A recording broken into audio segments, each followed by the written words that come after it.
Big boss Marathi season 6 मधील wild card contestant चौथ्या दिवशी झालेला आहे हॉस्पिटलाइज। बिग बॉसचा गेम इतका टफ असेल असा अंदाज आला नव्हता असं करतोय वक्तव्य। तर नेमकी मित्रांनो हा कोणता सदस्य आहे आणि त्याने का बरं तो हॉस्पिटलाइज झालेला आहे या व्हिडिओमध्ये मी तुम्हाला सगळं सांगणार आहे।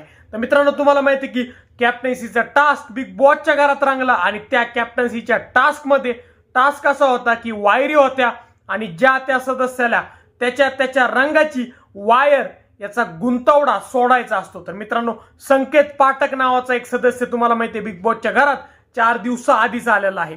त्याला अंदाज होता की बिग बॉसचे गेम टफ असतात, पण बिग बॉस मधील आतले सदस्य हे कशी गेम करतात याचा काही अंदाजात नव्हता। मित्रांनो झालं काय असं की गुंतवणा सोडायचा जेव्हा टास्क चालू होता त्या टास्कच्या दरम्यान संकेत पाठक हा खूप फास्ट आणि वेगाने तो जो गुंतवडा होता तो सोडत होता आणि बाकीचे सदस्य होते त्यांना वाटलं की हा जर असंच चालू राहिलं तर संकेत इझिली कॅप्टन बनेल आणि संकेतला अडवायला काही ना काही केलं पाहिजे। तर मित्रांनो राखी सावंत, दीपाली सय्यद आणि रुचिता जामदार यांनी संकेतच्या अवतीभोवतीच एक गुंतवडा करायला तयार केलं आणि असा गुंतवडा केला की त्याच्या संकेत पाठक इतका अडकला की त्याच्या मानेला खूप मोठ्याने गळफास बसला। मित्रांनो इतका मोठा गळफास बसला की बिग बॉसला तो टास्क तिथंच थांबवावा लागला आणि त्यानंतर संकेतला त्या गळफासातून सोडून त्यांना लगेच हॉस्पिटल रूम मध्ये म्हणजे बिग बॉसची जी छोटीशी हॉस्पिटल रूम असते त्याच्यामध्ये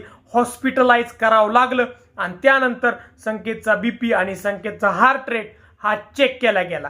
तर मित्रांनो त्या दरम्यान संकेत हा बोलत होता की मला माहित नव्हतं की बिग बॉसचा गेम हा इतका टफ असतो। मला वाटलं की बिग बॉसचे टास्क हे अवघड असतात, पण बिग बॉसचे लोक इतके अवघड आहेत हे मला घराच्या आत येऊन कळलं। तर मित्रांनो तुम्हाला काय वाटतं हा जो सदस्य बिग बॉसच्या आत येऊन चौथ्या दिवशी हपकलेला आहे हा बिग बॉसच्या गेम मध्ये टिकेल की पहिल्या दुसऱ्या आठवड्यातच बाहेर जाईल? तुम्हाला काय वाटतं आम्हाला कमेंट सेक्शन मध्ये सांगा। व जर तुम्हाला व्हिडिओ आवडला असेल तर व्हिडिओ लाईक आणि शेअर करा व जर तुम्ही आमच्या चॅनल नवीन असल्यास चॅनलला सबस्क्राईब करा। धन्यवाद।